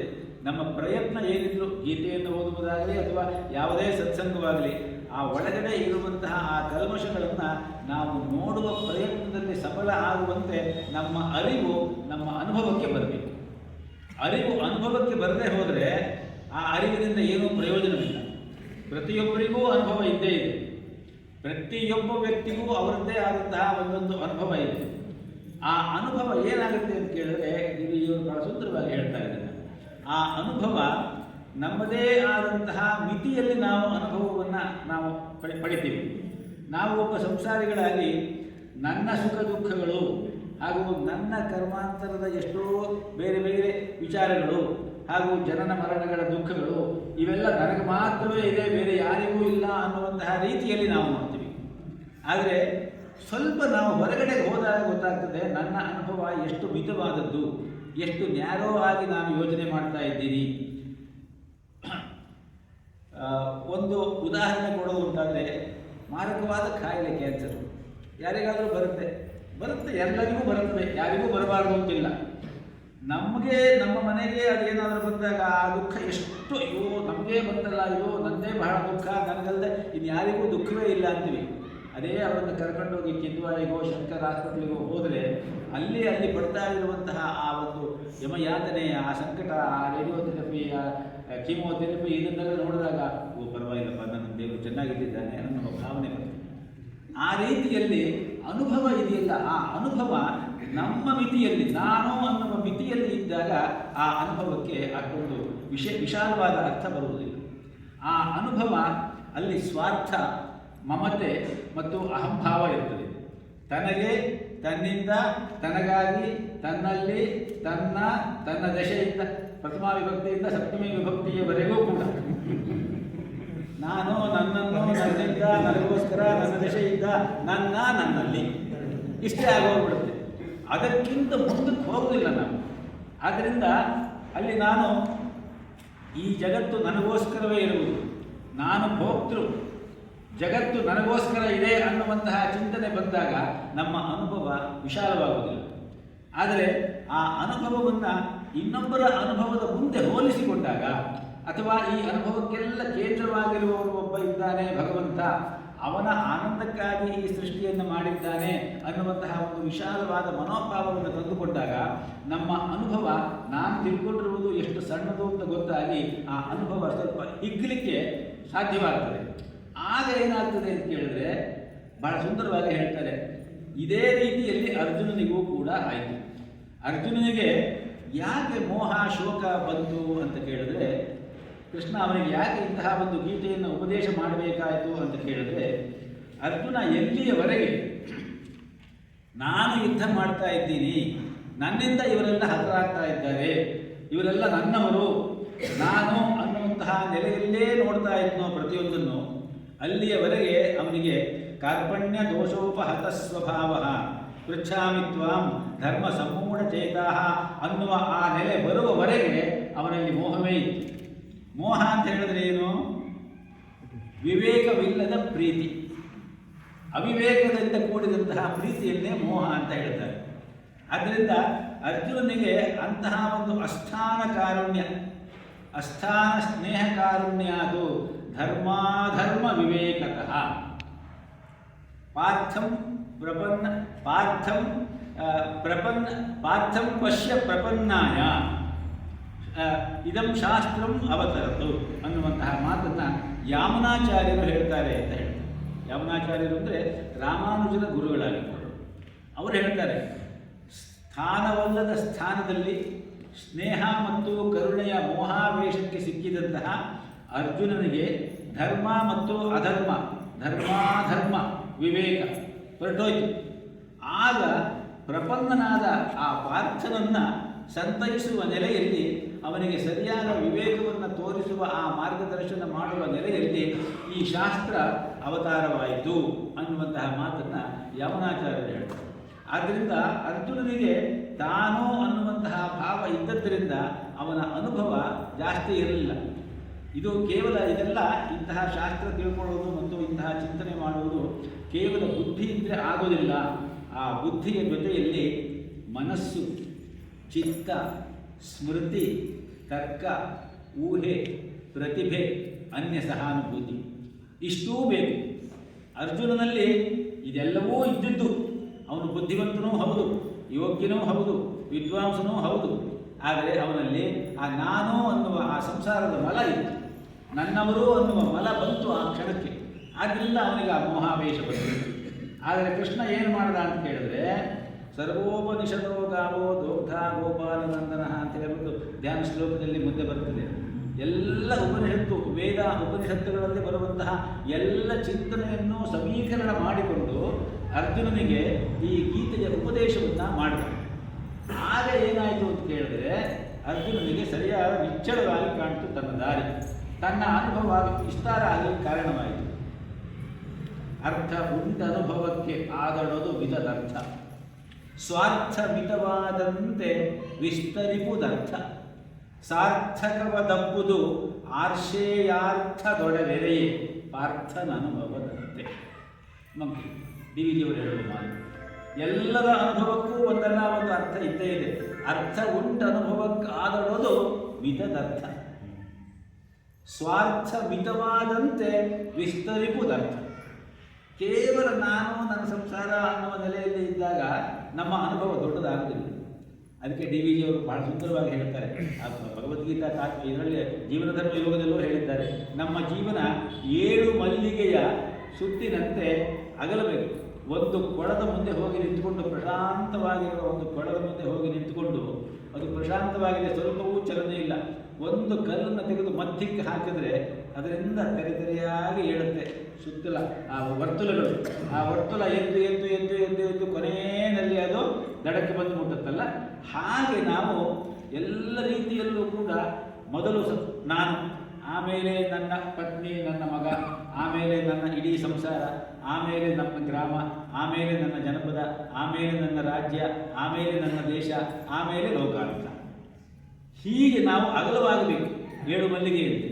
ಅದನ್ನೇ ಬಹಳ ಸುಂದರವಾಗಿ ಗೀತೆಯ ಚಿಂತನೆಯನ್ನು ಒಂದೇ ಒಂದು 2 ಪದಗಳಲ್ಲಿ ಕೊಟ್ಟಿದ್ದಾರೆ ಡಿ ವಿ ಜಿಯವರು. ಸರ್ವ ಸಹಭಾಗಿತೆ ಆತ್ಮವಿಸ್ತರಣಾಭ್ಯಾಸ, ಆತ್ಮವನ್ನು ವಿಸ್ತರಣ ಮಾಡಿಕೊಳ್ಳುವ ಅಭ್ಯಾಸ ಮತ್ತು ಸರ್ವ ಸಹಭಾಗಿತೆ. ಗೀತೆಯ ಚಿಂತನೆಯೆಲ್ಲ ಆ ರೂಪದಲ್ಲಿ ನಮಗೆ ಸಿಗುತ್ತೆ ಅನ್ನುವ ಮಾತನ್ನು ಹೇಳ್ತಾರೆ. ಇದೆಲ್ಲ ಬರಬೇಕಾದರೆ ಈ ಭವದ್ವೇಷ, ಈ ಭವದ ಮಲ ಇದ್ದರೆ ಈ ಚಿಂತನೆಗಳು ನಮಗೆ ಬರೋದಿಲ್ಲ. ಆದ್ದರಿಂದ ಆ ಭವದ್ವೇಷಿಣಿ ಅಂತ ಹೇಳಿದ್ರೆ ಆ ಸಂಸಾರದ ಮಲವನ್ನು ತೆಗೆದು ಹಾಕುವವಳು ನೀನು ಅನ್ನುವಂತಹ ಮಾತನ್ನು ಇಲ್ಲಿ ಹೇಳ್ತಾರೆ. ಪಾರ್ಥಾಯ ಪ್ರತಿಬೋಧಿತ ಭಗವತ ನಾರಾಯಣೇನ ಸ್ವಯಂ ಅನ್ನುವ ಮಾತು. ನಾರಾಯಣ ಅಂತ ಹೇಳಿದ್ರೆ ಯಾರು? ಸ್ವಯಂ ನಾರಾಯಣನೇ ಕೃಷ್ಣನಾಗಿ ಬಂದಿದ್ದಾನೆ, ಕೃಷ್ಣನಾಗಿ ಅವತಾರ ಮಾಡಿದ. ಅವತಾರಗಳಲ್ಲಿ ಪೂರ್ಣಾವತಾರ, ಅಂಶಾವತಾರ, ಭಾಗಾವತಾರ, ಅಂಶಾಂಶಾವತಾರ, ಅರ್ಧಾವತಾರ, ಹೀಗೆ ಬೇರೆ ಬೇರೆ ರೀತಿಯ ಅವತಾರಗಳ ಕಲ್ಪನೆ ಉಂಟು. ಅದರಲ್ಲಿ ಕೃಷ್ಣನಾದರೂ ಕೃಷ್ಣಸ್ತು ಭಗವಾನ್ ಸ್ವಯಂ, ಪೂರ್ಣ ಅವತಾರ ಕೃಷ್ಣನ, ಸಂಪೂರ್ಣವಾದಂತಹ ಅವತಾರ ಕೃಷ್ಣನ ಒಬ್ಬಂದೇ ಅಂತ ಹೇಳ್ತಾರೆ. ಅದರಿಂದ ಕೃಷ್ಣ ಸಂಸಾರದ ಮಲವನ್ನು ತೆಗೆದು ಹಾಕುವುದರಲ್ಲಿ ನಿಸ್ಸೀಮನಾದ ವೈದ್ಯ. ಪ್ರತಿ ಜೀವ ಪೃಥಕ್ ವ್ಯಾಧಿ ನಿದಾನೈಕ ಚಿಕಿತ್ಸಿನೇ ಸರ್ವರೋಗೈಕ ವೈದ್ಯಾಯ ಶ್ರೀಕೃಷ್ಣ ಬ್ರಹ್ಮಣೇ ನಮಃ ಅಂತ ಹೇಳಿ ಭಗವದ್ಗೀತಾ ತಾತ್ಪರ್ಯದ ಪ್ರಾರಂಭದಲ್ಲಿ ಒಂದು 7-8 ಶ್ಲೋಕಗಳನ್ನು ಡಿವಿಜಿಯವರೇ ಮಾಡಿದ್ದಾರೆ. ಅದರಲ್ಲಿ ಅವರು ಹೇಳ್ಬೋದು, ಪ್ರತಿಜೀವ ಪೃಥಕ್ ವ್ಯಾಧಿ ನಿದಾನೈಕ ಚಿಕಿತ್ಸಿನೇ ಸರ್ವರೋಗೈಕ ವೈದ್ಯಾಯ ಶ್ರೀಕೃಷ್ಣ ಬ್ರಹ್ಮಣೇ ನಮಃ. ಒಬ್ಬೊಬ್ಬರಿಗೆ ಒಂದೊಂದು ರೋಗ ಇದೆ. ಪ್ರತಿ ಜೀವ ಪೃಥಕ್ ವ್ಯಾಧಿ, ಬೇರೆ ಬೇರೆ ರೋಗಗಳು. ನಿದಾನೈಕ ಚಿಕಿತ್ಸೆನೇ, ಎಲ್ಲರನ್ನೂ ಸರಿಯಾದ ರೀತಿಯಲ್ಲಿ ಅವನು ನೋಡಿ ಅವರಿಗೆ ಸರಿಯಾದ ಚಿಕಿತ್ಸೆ ಕೊಟ್ಟು ಪ್ರಿಸ್ಕ್ರಿಪ್ಷನ್ ಕೊಡ್ತಾನೆ. ಸರ್ವರೋಗೈಕ ವೈದ್ಯಾಯ, ಇವತ್ತಿನ ಕಾಲದಲ್ಲಿ ಹಾಗಲ್ಲ. ಏನೋ ಸ್ವಲ್ಪ ತೊಂದರೆ ಇದೆ ಅಂತ ಹೋದರೆ ಅವರು ಆಗ ಹಿಂದೆ ನೋಡ್ದಂಗೆ ಮಾಡಿಬಿಟ್ಟು ಇನ್ನೊಬ್ಬರನ್ನ ರೆಫರ್ ಮಾಡ್ತಾರೆ. ಅವ್ರ ಹತ್ರ ಹೋದರೆ ಅವ್ರು ಇನ್ನೊಬ್ಬರನ್ನ ರೆಫರ್ ಮಾಡ್ತಾರೆ. ಯಾಕೆಂದರೆ ಇವಾಗ ಆ ಥರ ಆಗಿದೆ. ಆದರೆ ಕೃಷ್ಣ ಹಾಗಲ್ಲ, ಸರ್ವರೋಗೈಕ ವೈದ್ಯಾಯ. ಕಾಮ, ಕ್ರೋಧ, ಲೋಭ, ಮೋಹ, ಮದ, ಮತ್ಸರ ಇನ್ನೂ ಏನೇನಿದೆಯೋ ಅದೆಲ್ಲಕ್ಕೂ ಅವನೊಬ್ಬನೇ ಎಕ್ಸ್ಪರ್ಟ್ ಅವನು. ಆದ್ದರಿಂದ ಸರ್ವರೋಗೈಕ ವೈದ್ಯಾಯ ಶ್ರೀಕೃಷ್ಣ ಬ್ರಹ್ಮಣೇ ನಮಃ. ಜಗದ್ರಣಾಂಗಣೇ ಯಸ್ಯ ಸ್ಮರಣಂ ಜಯಕಾರಣ ಪಾರ್ಥಸಾರಥಯೇ ತಸ್ಮೈ ಶ್ರೀಕೃಷ್ಣ ಬ್ರಹ್ಮಣೇ ನಮಃ. ಇದೆಲ್ಲ ಡಿವಿಜಿಯವರೇ ಸ್ವತಃ ಮಾಡಿರುವ ಶ್ಲೋಕಗಳು. ಪಾರ್ಥಸಾರಥಿಯಾದವನು ಹೇಗೆ ಅಂತ ಕೇಳಿದ್ರೆ, ಜಗದ್ರಣಾಂಗಣೇ ಯಸ್ಯ ಸ್ಮರಣಂ ಜಯಕಾರಣ. ಈ ಜಗತ್ತು ರಣಾಂಗಣ ಇದ್ದಂತೆ, ಇದರಲ್ಲಿ ಯಾರ ಸ್ಮರಣೆಯನ್ನು ಮಾಡಿಕೊಂಡ್ರೆ ನಾವು ಜಯಗಳಿಸ್ಬೋದು ಅಂತಹ ಶ್ರೀಕೃಷ್ಣನ ಪಾರ್ಥಸಾರಥಿಯಾದ ಶ್ರೀಕೃಷ್ಣನಿಗೆ ನಮಸ್ಕಾರವಿರಲಿ ಅನ್ನುವ ಮಾತನ್ನು ಹೇಳ್ತಾರೆ. ಆ ರೀತಿಯಲ್ಲಿ ಕೃಷ್ಣ ಪೂರ್ಣಾವತಾರಿಯಾದಂಥವನು, ಭಗವಂತನ ಸಂಪೂರ್ಣ ಅವತಾರ. ಅವನು ಆದರ್ಶ ಬಾಲ ಗೋಪಾಲ, ನೋಡುವುದಕ್ಕೆ ಅತ್ಯಂತ ಮನೋಹರವಾಗಿದ್ದಂತೆ ಕೃಷ್ಣನ ಒಂದು ವ್ಯಕ್ತಿ ಚಿತ್ರಣವನ್ನು ಮನಸ್ಸಿಗೆ ಕಟ್ಟಿಕೊಳ್ಳೋಣ. ನೋಡುವುದಕ್ಕೆ ಅತ್ಯಂತ ಮನೋಹರವಾಗಿದ್ದಂತೆ. ಭಾಗವತವನ್ನು ರಚನೆ ಮಾಡಿದಂತಹ ವ್ಯಾಸರು ಹೇಳ್ತಾರೆ, ಕೃಷ್ಣ ಮನ್ಮಥನಿಗಿಂತ ಇನ್ನೂ ಸುಂದರವಾಗಿದ್ದ ಅನ್ನುವ ಮಾತನ್ನು ಹೇಳ್ತಾರೆ. ಇವತ್ತಿಗೂ ಕೂಡ ಆ ಕೃಷ್ಣನ ಚಿಂತನೆಯನ್ನು ನಾವು ಮನಸ್ಸಿಗೆ ತಗೊಂಡು ಕೃಷ್ಣನನ್ನು ಆರಾಧನೆ ಮಾಡುವುದು ನಮ್ಮ ಜನಗಳಲ್ಲಿ ಪ್ರತೀತಿಯಾಗಿ ಬಂದಿದೆ. ಕೃಷ್ಣನೆಂದರೆ ತರುಣಿ ಮಣಿಯರ ನಿದ್ದೆಗೆಡಿಸುವ ಮೋಹನ, ಬಯಲು ಆಲಯ ಬರಡು ಹಸನಿನ ಸೃಷ್ಟಿ ಕಾರ್ಯದ ಚೇತನ. ಕೃಷ್ಣನೆಂದರೆ ಮುದ್ದು ಹಸುಳೆಯು ನಕ್ಕು ನಲಿಯುವ ಸಂಭ್ರಮ, ಹೆತ್ತವರ ವಾತ್ಸಲ್ಯ ಶರಧಿಯ ಉಕ್ಕಿ ಹರಿಸುವ ಚಂದ್ರಮ. ಕೃಷ್ಣನ ಬಗ್ಗೆ ಒಬ್ಬ ಕನ್ನಡದ ಕವಿ ಬಹಳ ಸುಂದರವಾಗಿ ಹೇಳ್ತಾರೆ, ಕೃಷ್ಣನೆಂದರೆ ಮುದ್ದು ಹಸುಳೆಯು ನಕ್ಕು ನಲಿಯುವ ಸಂಭ್ರಮ. ಇವತ್ತಿಗೂ ಮಕ್ಕಳಿಗೆ ಆ ಕೃಷ್ಣನ ಪಾತ್ರ ಹಾಕಿ ಸ್ಕೂಲಿಗೆ ಕರ್ಕೊಂಡು ಹೋಗಿ ನಿಲ್ಲಿಸೋದು ಅಂತ ಹೇಳಿದರೆ ತಾಯಂದಿರಿಗೆ ಎಷ್ಟು ಸಂತೋಷದ ವಿಚಾರ ನೋಡಿ. ಹಾಗಾಗಿ ಅವನು ಅಷ್ಟು ಮನೋಹರವಾದಂತಹ ಒಂದು ರೂಪ ಬಾಲಗೋಪಾಲ. ಕೃಷ್ಣ ಅನ್ನುವುದೇ ಆನಂದದ ಪ್ರತೀಕ ಅನ್ನುವ ಮಾತು ಕೂಡ ಉಂಟು. ಕೃಷಿರ್ಭೂವಾಚಕ ಶಬ್ದೋ ನಶ್ಚ ನಿರ್ವೃತಿ ವಾಚಕ ವಿಷ್ಣುಸ್ತದ್ಭಾವಯೋಗಾಚ ಕೃಷ್ಣ ಸಾತ್ವಿಕೋ ಭವತಿ ಅನ್ನುವ ಮಾತು. ಅಂದರೆ ಸಾತ್ವಿಕೋ ಅಂತ ಹೇಳಿದ್ರೆ ಸಾತ್ವತದ ಕುಲದಲ್ಲಿ ಹುಟ್ಟಿ ಬಂದ ವಿಷ್ಣುವಿನ ಎಲ್ಲ ಆನಂದ ಭಾವಗಳನ್ನು ಇಟ್ಟುಕೊಟ್ಟು. ಕೃಷಿರ್ಭೂವಾಚಕ ಶಬ್ದ ನಶ್ಚ ನಿರ್ವೃತಿ ವಾಚಕ. ಕೃಷ್ಣ ಅನ್ನುವ 2 ಪದ ಉಂಟಲ್ಲಿ. ಅದರಲ್ಲಿ ಕೃಷ್ ಅಂತ ಹೇಳಿದ್ರೆ ಸಿಲೆಬಲ್ ಕೃಷ್ ಮೀನ್ಸ್ ಸರಿಯಾದ ರೀತಿಯಲ್ಲಿ ಎಕ್ಸಿಸ್ಟೆನ್ಸ್ ಅಂತ ಹೇಳಿ, ಯಾವಾಗಲೂ ಇರುವಂತಹದ್ದು, ನಿತ್ಯ ಸತ್ಯ, ಯಾವಾಗಲೂ ಇರುವುದು, ಇಮ್ಮಾರ್ಟಲ್, ಎವರ್ ಲಾಸ್ಟಿಂಗ್. ಆ ಥರ ನಾ ಅಂತ ಹೇಳಿದ್ರೆ ಆನಂದ ಅನ್ನುವ ಅರ್ಥ. ನಿರಂತರವೂ ಇರುವವನು ಆನಂದ ಸ್ವರೂಪನಾಗಿರುವವನು. ಆ ರೀತಿಯಲ್ಲಿ ಕೃಷ್ಣ ಅಂತ ಹೇಳುವವನು ಆನಂದದ ಸಂಪೂರ್ಣವಾದ ಘನ ಸ್ವರೂಪ ಅನ್ನುವಂತಹ ಮಾತನ್ನು ವ್ಯಾಸರು ಹೇಳ್ತಾರೆ. ಅದನ್ನು ಆ ಕೃಷ್ಣ ನಮ್ಮೆಲ್ಲರಲ್ಲಿಯೂ ಇದ್ದಾನೆ. ಗೋಪಿಕಾ ಗೀತದಲ್ಲಿ ಒಂದು ಸುಂದರವಾದ ಶ್ಲೋಕ ಇದೆ. ಗೋಪಿಕೆಯರು ಕೃಷ್ಣನನ್ನು ಸ್ತೋತ್ರ ಮಾಡುವುದು. ನಖಲು ಗೋಪಿಕಾ ನಂದನೋ ಭವಾನ್ ಅಖಿಲ ದೇಹಿನಾಂ ಆತ್ಮದೃಕ್ ವಿಖನ ಸಾರ್ಥಿತೋ ವಿಶ್ವಗುಪ್ತಯೇ ಸಖ ಉದೇಯಿವಾನ್ ಸಾತ್ವತಾಂ ಕುಲೇ ಅಂತ ಹೇಳಿ. ಸಖ ಅಂತ ಹೇಳಿದ್ರೆ ಸಂಬೋಧನೆ. ಓ ಸಖ, ನೀನು ಚತುರ್ಮುಖ ಬ್ರಹ್ಮನ ಪ್ರಾರ್ಥನೆಯ ಮೇರೆಗೆ ಇಡೀ ಸೃಷ್ಟಿಯನ್ನು ಸರಿಯಾದ ರೀತಿಯಲ್ಲಿ ಕಾಪಾಡುವುದಕ್ಕಾಗಿ ಸಾತ್ವತರ ಕುಲದಲ್ಲಿ ಯದುಕುಲದಲ್ಲಿ ಹುಟ್ಟಿ ಬಂದೆ. ನೀನು ನಖಲು ಗೋಪಿಕಾ ನಂದನೋ ಭವಾನ್ ಅಖಿಲ ದೇಹಿನಾಂ ಅಂತರಾತ್ಮ ದೃಕ್. ನೀನು ಆ್ಯಕ್ಚುಯಲ್ ಆಗಿ ನೀನು ಪ್ರತಿಯೊಬ್ಬ ಹುಟ್ಟಿ ಬಂದಿರುವ ಎಲ್ಲ ಜೀವಿಗಳ ಹೃದಯದಲ್ಲಿ ಆತ್ಮಸ್ವರೂಪನಾಗಿ ಅವರ ಆತ್ಮ ಸಾಕ್ಷಿ ಸ್ವರೂಪನಾಗಿ ಇರುವವರು, ಆ್ಯಸ್ ಎ ವಿಟ್ನೆಸ್ ಅನ್ನುವಂತಹ ಮಾತನ್ನು ಹೇಳ್ತಾರೆ. ಆ ರೀತಿಯಲ್ಲಿ ಕೃಷ್ಣ ಅಂತ ಹೇಳುವವನು ನಮ್ಮ ಒಳಭಾವದ ಆತ್ಮ ಸಾಕ್ಷಿಗೆ ಇನ್ನೊಂದು ರೂಪ ಅನ್ನುವ ಮಾತನ್ನು ಕೂಡ ಹೇಳ್ತಾರೆ. ಆ ರೀತಿಯಲ್ಲಿ ಅದು ನಾರಾಯಣ ಅಂತ ಹೇಳುವವನು ಕೃಷ್ಣನಾಗಿ ಹುಟ್ಟಿದಾಗ ಕೃಷ್ಣನ ವ್ಯಕ್ತಿತ್ವ ಎಷ್ಟು ದೊಡ್ಡದಾಗಿತ್ತು ಅನ್ನುವುದನ್ನು ಹೇಳುವಾಗ ಈ ಚಿಂತನೆಗಳೆಲ್ಲ ನಮ್ಮ ಮನಸ್ಸಿಗೆ ಬಂದರೆ ಆ ಕೃಷ್ಣನ ವ್ಯಕ್ತಿತ್ವ ಒಂದು ನಮ್ಮ ಮನಸ್ಸಿಗೆ ಬಂದಿರುತ್ತೆ. ಆ ರೀತಿಯಲ್ಲಿ ಕೃಷ್ಣನನ್ನು ಎಷ್ಟು ನೋಡಿದ್ರೂ ಕೂಡ ಅದು ಸಾಕು ಅಂತ ಅನ್ನಿಸ್ತಾ ಇರಲಿರುವಂತೆ ಜನಗಳಿಗೆ, ಅಷ್ಟು ಸುಂದರ ಅವನು. ಮಂದಾರ ಮೂಲೆ ವದನಾಭಿರಾಮಂ, ಅದು ಬಿಲ್ವಮಂಗಲಾಚಾರ್ಯರು ಅಂತ ಹೇಳಿ ಒಬ್ಬ ದೊಡ್ಡ ಸಂತರು, ಅವರ ಬಿಲ್ವಮಂಗಲ ಸ್ತುತಿ ಅನ್ನುವ ಒಂದು ಸ್ತುತಿಯನ್ನು ಮಾಡಿದ್ದಾರೆ. ಅದರಲ್ಲಿ ಅವರು ಹೇಳ್ತಾರೆ, ಮಂದಾರ ವೃಕ್ಷದ ಕೆಳಗೆ ವೇಣುನಾದವನ್ನು ಮಾಡ್ತಾ ಗೋಗೋಪ ಗೋಪೀಜನ ಮಧ್ಯ ಸಂಸ್ಥಂ ಗೋವಿಂದ ದಾಮೋದರ ಮಾಧವೇತಿ ಅನ್ನುವಂತಹ ರೀತಿಯಲ್ಲಿ ಅವನನ್ನು ಸ್ತೋತ್ರ ಮಾಡ್ತಾರೆ. ಆ ರೀತಿಯಲ್ಲಿ ಹತ್ತಾರಲ್ಲ ನೂರಾರು ಜನರು ಅವನನ್ನು ಆ ರೀತಿಯಲ್ಲಿ ಕಂಡು ಅನುಭವಿಸಿ ಉದ್ಧಾರವಾಗಿ ಹೋಗಿದ್ದಾರೆ ಅಂತ ಆವಾಗಲೇ ಅಂದ್ಕೊಂಡ್ವಲ್ಲ, ಅದಕ್ಕೆ ಉದಾಹರಣೆಯಾಗಿ ಇಂತಹ ಶ್ಲೋಕಗಳೆಲ್ಲ ನಮಗೆ ಸಿಗುತ್ತೆ. ಅದನ್ನು ಚಿಂತನೆ ಮಾಡಿದಾಗ ನಮಗೆ ಆ ಕೃಷ್ಣನ ವ್ಯಕ್ತಿತ್ವ ಎಷ್ಟು ದೊಡ್ಡದು ಅನ್ನೋದು ಗೊತ್ತಾಗ್ತದೆ. ಆ ರೀತಿಯಲ್ಲಿ ಕೃಷ್ಣ ಅಂತ ಹೇಳುವವನು ಸಾಕ್ಷಾತ್ತಾಗಿ ಪೂರ್ಣ ಸ್ವರೂಪನಾದಂತಹ ನಾರಾಯಣನ ಅಪರಾವತಾರ. ನಾರಾಯಣ ಅಂತ ಹೇಳಿದರೆ ಯಾರು? ನಾರಾಯಣ ಪರೋವ್ಯಕ್ತ ಅಂಡಮವ್ಯಕ್ತ ಸಂಭವಂ ಅನ್ನುವ ಮಾತು ಬ್ರಹ್ಮಾಂಡ ಪುರಾಣದಲ್ಲಿ ಬರ್ತದೆ. ನಾರಾಯಣ ಅಂತ ಹೇಳೋನು ಸೃಷ್ಟಿಯನ್ನು ವರ್ಣಿಸುವಾಗ ಮಹತ್ತು ಅಹಂಕಾರ ಮಹತ್ತು ಅವ್ಯಕ್ತ ಅಂತ ಮೇಲ್ಮೇಲೆ ಹೀಗೆ ಹೋಗುತ್ತದೆ. ಅದರಲ್ಲಿ ಮೊದಲು ಅಹಂಕಾರ, ಆಮೇಲೆ ಮಹತ್ತು, ಆಮೇಲೆ ಅವ್ಯಕ್ತ. ಅವ್ಯಕ್ತ ಅಂತ ಹೇಳೋದು ಕೊನೆ ಹಂತ. ಅದು ಬಹಳ ಸುಂದರವಾಗಿ ಹೇಳ್ತಾರೆ, ಆ ಅವ್ಯಕ್ತಕ್ಕಿಂತ ಹಿಂದೆ ಇದ್ದವನು ನಾರಾಯಣ. ನಾರಾಯಣ ಪರೋವ್ಯಕ್ತ, ನಾರಾಯಣ ಅವ್ಯಕ್ತಕ್ಕಿಂತ ಮೇಲೆ ಇರುವವನು. ಆ ಅಂಡಂ ಅವ್ಯಕ್ತ ಸಂಭವಂ, ಆ ಅವ್ಯಕ್ತದಿಂದ ಈ ಅಂಡ, ಈ ಬ್ರಹ್ಮಾಂಡ ಹುಟ್ಟಿತು. ಅಂಡಸ್ಯಾಂತಸ್ತ್ವಿಮೇ ಲೋಕಾಃ ಸಪ್ತದ್ವೀಪಾಚ ಮೇದಿನಿ. ಆ ಅಂಡ ಅಂದರೆ ಬ್ರಹ್ಮಾಂಡ. ಆ ಬ್ರಹ್ಮಾಂಡದಲ್ಲಿ ಸಪ್ತದ್ವೀಪಗಳಿಂದ ಕೂಡಿದ ಈ ಮೇದಿನಿ, ಈ ಭೂಮಿಯು ಕೂಡ ಇದೆ. ಈ ಸಪ್ತದ್ವೀಪ ಅನ್ನೋದನ್ನು ಮಹಾಭಾರತದಲ್ಲಿ ಬಹಳ ಚೆನ್ನಾಗಿ ವರ್ಣಿಸಿದ್ದಾರೆ. ಭೀಷ್ಮ ಪರ್ವದಲ್ಲೂ ಕೂಡ ಅದರ ವರ್ಣನೆ ಇದೆ. ಆ ರೀತಿಯಲ್ಲಿ ನಾರಾಯಣ ಅನ್ನುವ ಪದದ ಅರ್ಥ ನಾರೇ ಅಯಣಃ ಇತಿ ನಾರಾಯಣ. ನಾರ ಅಂತ ಹೇಳಿದರೆ ಜ್ಞಾನ ಅನ್ನುವ ಒಂದು ಅರ್ಥ, ಇನ್ನೊಂದು ನಾರ ಅಂತ ಹೇಳಿದರೆ ನೀರು ಅನ್ನುವ ಒಂದು ಅರ್ಥ. ಜ್ಞಾನವನ್ನೇ ಸಂಪೂರ್ಣ ತನ್ನ ಸ್ವರೂಪವನ್ನಾಗಿ ಮಾಡಿಕೊಂಡಿರುವವನು ಯಾರೋ ಅವನು ನಾರಾಯಣ. ಸತ್ ಚಿತ್ ಆನಂದ ಸ್ವರೂಪಿ. ಸತ್ ಅಂತ ಹೇಳಿದರೆ ಬೀಯಿಂಗ್, ಯಾವಾಗಲೂ ಇರುವವನು.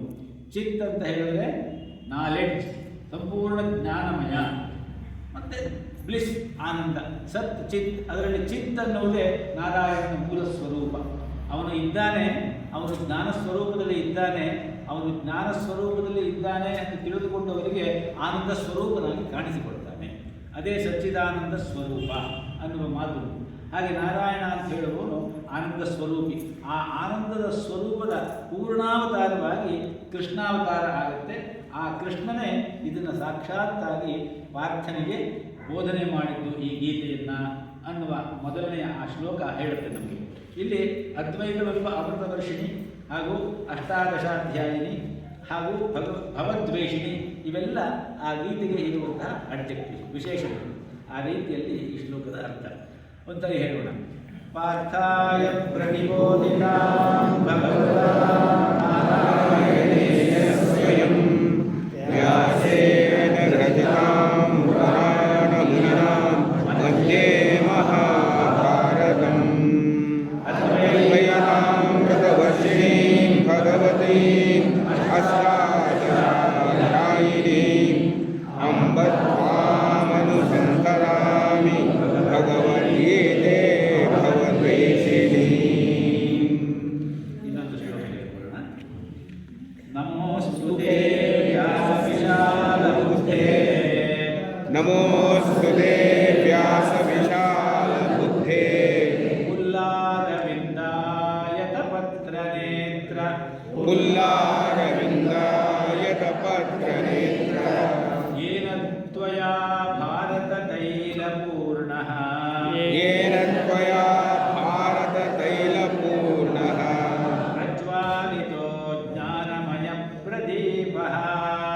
ಪ್ರಜ್ವಾಲಿತೋ ಜ್ಞಾನಮಯ ಪ್ರದೀಪಃ.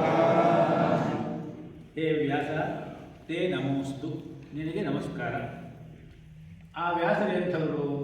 ವ್ಯಾಸರಿಗೆ ಎರಡು ವಿಶೇಷಣಗಳನ್ನು ಹೇಳಿದ್ದಾರೆ.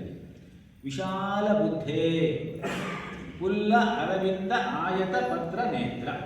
ಪುಲ್ಲ ಅರಳಿರುವ, ಅರವಿಂದ ಕಮಲದ, ಆಯತ ಅಗಲವಾದ, ಪತ್ರ ಪತ್ರದಂತಿರುವ, ನೇತ್ರ ಕಣ್ಣು. ಪದ್ಮಾಕ್ಷ ಅಂತ ಹೇಳ್ತಾರೆ, ಪದ್ಮನಯನ ಅಂತ ಹೇಳ್ತಾರೆ.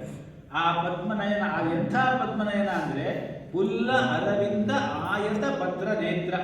ಕೆಂದಾವರೆಯಂತೆ ಅರಳಿರುವ ಅಗಲವಾದ ಪತ್ರಗಳಂತೆ ಕಣ್ಣುಳ್ಳವನು ವ್ಯಾಸ ಮಹರ್ಷಿ. ಹಾಗೂ ವಿಶಾಲ ಬುದ್ಧೇ, ಅತ್ಯಂತ ವಿಶಾಲವಾದ ಬುದ್ಧಿಯುಳ್ಳವನು. ವ್ಯಾಸೋಚ್ಛಿಷ್ಟಂ ಜಗತ್ಸರ್ವಂ ಎನ್ನುವ ಮಾತು ನಮಗೆಲ್ಲ ಗೊತ್ತುಂಟು. ಯಾವತ್ತೂ ಜಗತ್ತಿನ ಏನೇನು ಜ್ಞಾನ, ಯಾವತ್ತೂ ಜ್ಞಾನ, ಎಲ್ಲ ಜ್ಞಾನವೂ ಕೂಡ ವ್ಯಾಸರಾಗಲೇ ಹೇಳಿ ಬಿಟ್ಟಿದ್ದಾರೆ. ನಾವು ಯಾರು ಎಷ್ಟು ಹೇಳಿಕೊಂಡ್ರೂ ಕೂಡ ವ್ಯಾಸರು ಹೇಳಿದ್ದನ್ನೇ ಅಲ್ಲಿ ಇಲ್ಲಿ ಒಂದು ಚೂರು ತಗೊಂಡು ಹೇಳಬೇಕೇ ಹೊರತುವ ನಮ್ಮದು ಏನೂ ಇಲ್ಲ. ನಿನಗಾರು ಗುರುವಹರು ನೀನೊಬ್ಬ ತಪ್ಪಲಿಗ. ನಿನಗಾರು ಗುರುವಹರು ನೀನೊಬ್ಬ ತಪ್ಪಲಿಗ. ಕೆಳದಿ ಸಿಕ್ಕಿದ ಎಂಜಲುಣ್ಣುತ ದಿನವ ಕಡೆ. ಈ ಒಂದು ವಿನಮ್ರತೆ ಬರದೆ ಹೋದರೆ ಎಲ್ಲ ನಾನೇ ಹೇಳಿದ್ದು ಅಂತ ಬಂದ್ಬಿಟ್ಟು ಭಗವಾನ್ ವಾಚ ಹೋಗ್ಬಿಟ್ಟು ರಾಮಕೃಷ್ಣ ವಾಚ ಹೋಗ್ಬಿಡುತ್ತಾನೆ ಅಲ್ವಾ.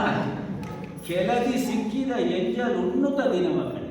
ಕೆಳದಿ ಅಂದರೆ ದಾರಿ, ಮಾರ್ಗದ ಆ ಕಡೆ ಈ ಕಡೆ. ನೀನು ಸಂಸಾರಿಯಾಗಿ ಸಂಸಾರದ ಮಾರ್ಗ ಪಥಿಕನಾಗಿ, ಆ ಪಥಿಕನಾಗಿ ಹೋಗುವಾಗ ಎರಡೂ ಕಡೆ ನಿನಗೆ ಅಷ್ಟೋ ಸಿಗುತ್ತಲ್ಲ. ಯಾರ್ಯಾರನ್ನೋ ಭೇಟಿ ಮಾಡ್ತೀವಿ ನಾವು. ಇಂತಹ ಸಂದರ್ಭಕ್ಕೆ ಬಂದಾಗ ನಮಗಿಂತ ಹೆಚ್ಚು ತಿಳಿದವರು ಎಷ್ಟೋ ಜನ ಇರ್ತಾರೆ. ಅವರುಗಳ ಜೊತೆಯಲ್ಲಿ ಇಂಟರಾಕ್ಷನ್ ಮಾಡಿದಾಗ ಎಷ್ಟೋ ವಿಚಾರ ನಮಗೆ ಸಿಗುತ್ತೆ. ಅವೆಲ್ಲ ಅವರಿಂದ ತೆಗೆದುಕೊಂಡಂತಹ ಉಚ್ಛಿಷ್ಟ. ಆದರೆ ಆ ಉಚ್ಛಿಷ್ಟ ಅವರದ್ದಲ್ಲ, ಅದು ವ್ಯಾಸರು. ಕೆಳದಿ ಸಿಕ್ಕಿದ ಎಂಜಲುಣ್ಣುತ ದಿನವ ಕಡೆ. ಗುರು ಶಿಷ್ಯ ಪಟ್ಟಗಳು ನಿನಗೇಕೋ, ನಿನಗೆ ನೀನೇ ಗುರುವೋ ಮಗು. ಆ ರೀತಿಯಲ್ಲಿ ಆದ್ದರಿಂದ ಈ ಗುರು ಶಿಷ್ಯ ಇದೆಲ್ಲ ಮನುಷ್ಯ ಮಾತ್ರ ಆದವ್ರಿಗೆ. ದಿವಿಜಿಯವರು ಹೇಳೋರು ಒಂದ್ಸಲ ಏನು ಮೂರ್ತಿನ ಹೇಳುತ್ತೆ. ಏನು ಮೂರ್ತಿನೋ ಗುರುಗಳು ಗುರುಗಳು ಗುರುಗಳು ಗುರುಗಳು ಅಂತ ಹೇಳ್ಬಿಟ್ಟು ಹೇಳ್ತಾರೆ. ನೀವು ಸ್ವಂತವಾಗಿ ಯೋಚನೆ ಮಾಡೋದು ಯಾವಾಗ? ಬರೀ ಗುರು ಗುರು ಗುರು ಗುರು ಅಂತಿದ್ರೆ ಅನ್ನುವಂತಹ ಮಾತನ್ನು ಹೇಳ್ತಾರೆ. ಇದು ಕೃಷ್ಣ ಹೇಳಿರುವ ಮಾತು. ದಿವಿಜಿಯವರು ಸುಮ್ಮನೆ ಹೇಳಿಲ್ಲ. ಉದ್ಧರೇತ್ ಆತ್ಮನಾತ್ಮಾನ ಮಮಸಾದಯೇತು ಆತ್ಮನ್ಯೇವ ಆತ್ಮನೋ ಬಂಧು ಆತ್ಮೈವ ತ್ರಿಪುರಾತ್ಮನಃ. ಕೃಷ್ಣನ ಮಾತು. ಆ ರೀತಿಯಲ್ಲಿ ಗುರು ಶಿಷ್ಯ ಪಟ್ಟಗಳು ನಿನಗೇಕೋ, ನಿನಗೆ ನೀನೇ ಗುರು. ಆದ್ದರಿಂದ ಎಲ್ಲರಿಗೂ ಗುರುವಾದವರು ಯಾರು ಅಂತ ಕೇಳಿದ್ರೆ ವಿಶಾಲ ಬುದ್ಧೇ, ವಿಶಾಲವಾದ, ಅತ್ಯಂತ ವಿಶಾಲವಾದ ಬುದ್ಧಿ ಉಳ್ಳಂತಹ ವ್ಯಾಸರೇ ನಿಮಗೆ ನಮ್ಮ ನಮಸ್ಕಾರಗಳು. ನೀವು ಎಂಥವರು? ನೀವು ಏನ ತ್ವಯ ಭಾರತ ತೈಲಪೂರ್ಣ ಪ್ರಜ್ವಾಲಿತ ಜ್ಞಾನಮಯ ಪ್ರದೀಪ. ನಾನಾ ಕಥೆಗಳು, ಉಪಾಖ್ಯಾನಗಳು, ಮಗದೊಂದು ಬೇರೆ ಬೇರೆ ಚಿಂತನೆಗಳ ಶ್ಲೋಕಗಳು ಎಲ್ಲ ಎಣ್ಣೆಯಂತೆ ಮಾಡಿ ಅದನ್ನು ಮಹಾಭಾರತವೆಂಬ ದೀಪದ ಆ ಪಾತ್ರೆಗೆ ಹಾಕಿದ್ದೀರಿ. ಆ ಪಾತ್ರೆ ಹಾಕಿರುವ ಎಣ್ಣೆಯಿಂದ ಉರಿತಾ ಇದೆ. ಆ ಉರಿಯುವ, ಆ ಪ್ರಜ್ವಾಲಿತ, ಆ ಉರಿಯುವ ಆ ದೀಪದ ಆ ಪ್ರಭೆ ಯಾವುದು ಅಂತ ಕೇಳಿದ್ರೆ ಭಗವದ್ಗೀತೆ. ನಮ್ಮ ಮಹಾಭಾರತವನ್ನು ನಮ್ಮ ಧರ್ಮದ ಮತ್ತು ಸಂಸ್ಕೃತಿಯ ವಿಶ್ವಕೋಶ ಅಂತ ಹೇಳ್ತಾರೆ. ಮಹಾಭಾರತ ಒಂದು ದೊಡ್ಡ ದೀಪ ಅಂತ ಇಲ್ಲಿ ವ್ಯಾಸರು ಹೇಳಿದ್ದಾರೆ. ಮಹಾಭಾರತ ಒಂದು ದೊಡ್ಡ ದೀಪ ಆದರೆ ಆ ದೀಪದ ಪ್ರಭೆ ಯಾವುದು ಅಂತ ಕೇಳಿದರೆ ಗೀತೆ. ಆದ್ದರಿಂದ ಏನ ತ್ವಯಾ ಭಾರತ ತೈಲಪೂರ್ಣ ಪ್ರಜ್ವಾಲಿತೋ ಜ್ಞಾನಮಯ ಪ್ರದೀಪ. ಇಡೀ ಭಾರತದಲ್ಲಿ ಬರುವಂತಹ ಎಲ್ಲ ಆಖ್ಯಾನ ಉಪಾಖ್ಯಾನಗಳು ನಾನಾಖ್ಯಾನಕ ಕೇಸರಂ ಹರಿಕಥಾ ಸಂಬೋಧನಾ ಬೋಧಿತಮ್ಮತೆ ಮುಂದಿನ ಶ್ಲೋಕದಲ್ಲಿ ಧ್ಯಾನ ಶ್ಲೋಕದಲ್ಲಿ ಬರ್ತದೆ. ಅವೆಲ್ಲವೂ ಕೂಡ ಎಣ್ಣೆ. ಆ ಎಣ್ಣೆಯನ್ನು ಹಾಕಿ ಮಹಾಭಾರತವೆಂಬ ಕಾವ್ಯ ದೀಪದಲ್ಲಿ ಉರಿಸಿರುವ ಪ್ರಭೆ ಯಾವುದು, ಬೆಳಕು ಯಾವುದು ಅಂತ ಕೇಳಿದ್ರೆ ಭಗವದ್ಗೀತೆ. ಆ ರೀತಿಯಲ್ಲಿ ಅಂತಹ ಒಂದು ಪ್ರಭಾಯುಕ್ತವಾದ ದೀಪವನ್ನು ಹಚ್ಚಿಟ್ಟ ವಿಶಾಲ ಬುದ್ಧಿಯ ಭಾವಪೂರ್ಣವಾದ ಕಣ್ಣುಗಳುಳ್ಳ ನಿಮಗೆ ನಮ್ಮ ನಮಸ್ಕಾರಗಳಿರಲಿ. ಒಂದು ಬುದ್ಧಿ, ಕೇವಲ ವ್ಯಾಸರು ಬುದ್ಧಿಯ ನೆಲೆಯಲ್ಲಿ ಕೇವಲ ಇಲ್ಲಿ ಮಾತ್ರ ವಿಚಾರ ಮಾಡಲಿಲ್ಲ. ಅವರು ಆ ಕೆಂದಾವರೆಯಂತೆ ಅರಳಿರುವ ಅಗಲವಾದ ಪತ್ರದಂತೆ ಇರುವ ನೇತ್ರಗಳು ಅಂತ ಹೇಳುವಾಗ ಅದು ಭಾವನೆಯನ್ನು ತೋರಿಸುವಂತಹ ರೀತಿಯಲ್ಲಿ ಅದು ಸಂಕೇತಿಸುತ್ತೆ. ಅವರು ಎಷ್ಟು ಬುದ್ಧಿವಂತರಾಗಿದ್ದರೋ ಅಷ್ಟೇ ಹೃದಯವಂತರಾಗಿದ್ದರು. ವ್ಯಾಸ 18 ಪುರಾಣಗಳು, 18 ಉಪಪುರಾಣಗಳು, 4 ವೇದಗಳನ್ನು ಎಡಿಟ್ ಮಾಡಿದ್ರು. ಜೊತೆಯಲ್ಲಿ ಬ್ರಹ್ಮಸೂತ್ರಕ್ಕೆ ಭಾಷ್ಯಗಳು, ಭಾಗವತ ಕೊಟ್ಟರು. ಅವರಂತಹ ಒಬ್ಬ ದೊಡ್ಡ ಜ್ಞಾನಿಯನ್ನು ಇನ್ನು ಪ್ರಪಂಚ ಕಂಡಿಲ್ಲ. ಆದರೆ ವ್ಯಾಸರು ಎಷ್ಟು ದೊಡ್ಡ ಹೃದಯವಂತರು ಅಂತ ಹೇಳಿದ್ರೆ, ಅವರು ಮಾತನ್ನು ಹೇಳ್ತಾರೆ, 18 ಪುರಾಣಾನ ವ್ಯಾಸಸ್ಯ ವಚನದ್ವಯಂ ಪರೋಪಕಾರ ಪುಣ್ಯಾಯ ಪಾಪಾಯ ಪರಪೀಡ. ಅಷ್ಟೇ. ಇನ್ನೊಬ್ಬರಿಗೆ ಪೀಡನೆ ಮಾಡುವುದಿದೆಯಲ್ಲ ಅದು ಪಾಪ, ಇನ್ನೊಬ್ಬರಿಗೆ ಏನಾದರೂ ಸಹಾಯ ಮಾಡುವುದಿದೆಯಲ್ಲ ಅದು ಪುಣ್ಯ. ನಾನು ಇನ್ನೂ ಒಂದು ಅದೇ ಅರ್ಥ ಬರುವಂತಹ ಇನ್ನೊಂದು ಮಾತನ್ನು ಹೇಳ್ತಾರೆ. 2 ವಾಕ್ಯಗಳಲ್ಲಿ ನಾನು ಇಡೀ ನನ್ನ ಚಿಂತನೆಯನ್ನೆಲ್ಲ ಸಮೀಕರಿಸಿಕೊಡ್ತೇನೆ. ಯದುಕ್ತಂ ಗ್ರಂಥಕೋಟಿಭಿ, 2 ವಾಕ್ಯಗಳಿಂದ. ಯಾವ್ಯಾವುದು? ಪರೋಪಕಾರ ಪುಣ್ಯಾಯ ಪಾಪಾಯ ಪರಪೀಡ. ಆ ರೀತಿಯಲ್ಲಿ ವ್ಯಾಸರು ಅತ್ಯಂತ ಭಾವಪೂರ್ಣ ವ್ಯಕ್ತಿ. ಅದನ್ನು ಈ ಪುಲ್ಲ ಅರವಿಂದ ಆಯತ ಪತ್ರ ನೇತ್ರ ಅನ್ನುವುದು ಕಣ್ಣಿನಲ್ಲಿ ಸ್ನಿಗ್ಧತೆ ಇರಬೇಕು. ಆ ಸ್ನಿಗ್ಧತೆ ಎಲ್ಲಿದೆಯೋ, ಭಾಗವತದಲ್ಲಿ ಒಂದು ಮಾತು ಬರ್ತದೆ, ಭಗವಂತ ಎಲ್ಲಿರ್ತಾನೆ ಅಂತ ಕೇಳಿದ್ರೆ ಸ್ನಿಗ್ಧತೆಯನ್ನು ಸೂಚಿಸುವ ಕಣ್ಣುಗಳು ಹಾಗೂ ಪರಸ್ಪರ ಅತ್ಯಂತ ಸೌಹಾರ್ದದ ನೆಲೆಯಲ್ಲಿ ಸುಖ ಸಂಕಥಾ ವಿನೋದಿಗಳಾದ ಬಂಧು ಬಾಂಧವರು ಎಲ್ಲೆಲ್ಲ ಸೇರಿರ್ತಾರೋ ಅಲ್ಲೆಲ್ಲ ನಾನು ಇರ್ತೀನಪ್ಪ ಅನ್ನುವ ಮಾತನ್ನು ಕೃಷ್ಣ ಹೇಳ್ತಾರೆ. ಆದ್ದರಿಂದ ಕಣ್ಣು ಅಂತ ಹೇಳುವುದು ಆ ಸ್ನೇಹವನ್ನು ಸೂಚಿಸುವ ಒಂದು ಸಂಕೇತ. ಅದಕ್ಕೆ ಇಲ್ಲಿ ಪುಲ್ಲಾರವಿಂದಾಯತ ಪತ್ರ ನೇತ್ರ ಅಂತ ಹೇಳಿದ್ದಾರೆ. ಅಂತಹ ಭಾವಪೂರ್ಣ ವ್ಯಕ್ತಿಯಾದ ಅತ್ಯಂತ ಶ್ರೇಷ್ಠ ಜ್ಞಾನಿಗಳಾದ ವ್ಯಾಸರಿಗೆ ಯಾರು ಭಾರತವೆಂಬ ಮಹಾಖ್ಯಾನವನ್ನು ಎಣ್ಣೆಯನ್ನಾಗಿ ಪರಿವರ್ತಿಸಿ ಆ ಕಾವ್ಯದಲ್ಲಿ ಹಾಕಿ ಆ ಕಾವ್ಯ ದೀಪವನ್ನು ಹಚ್ಚಿ ಆ ದೀಪದ ಪ್ರಭೆ ಭಗವದ್ಗೀತೆಯೇ ಎನ್ನುವುದನ್ನು ನಮಗೆ ತೋರಿಸಿಕೊಟ್ಟರೋ ಅಂತಹ ವ್ಯಾಸರಿಗೆ ತೇ ನಮೋಸ್ತು, ನಿಮಗೆ ನಮಸ್ಕಾರವಿದೆ ಅನ್ನುವಂತಹ ಮಾತನ್ನು ಈ 2ನೇ ಶ್ಲೋಕ ಹೇಳುತ್ತೆ. ನಮೋಸ್ತು ತೇ ವ್ಯಾಸವಿಶಾಲಬುದ್ಧೇ ಪುಲ್ಲಾರವಿಂದಾಯತಪತ್ರನೇತ್ರಃ ಯೇನ ತ್ವಯಾ ಭಾರತತೈಲಪೂರ್ಣಃ ಪ್ರಜ್ವಾಲಿತೋ ಜ್ಞಾನಮಯಪ್ರದೀಪಃ. ಓಂ ಪೂರ್ಣಮದಃ ಪೂರ್ಣಮಿದಂ ಪೂರ್ಣಾತ್ ಪೂರ್ಣಮುದಚ್ಯತೆ ಪೂರ್ಣಸ್ಯ ಪೂರ್ಣಮಾದಾಯ ಪೂರ್ಣಮೇವಾವಶಿಷ್ಯತೆ. ಶಾಂತಿ ಶಾಂತಿ ಶಾಂತಿ.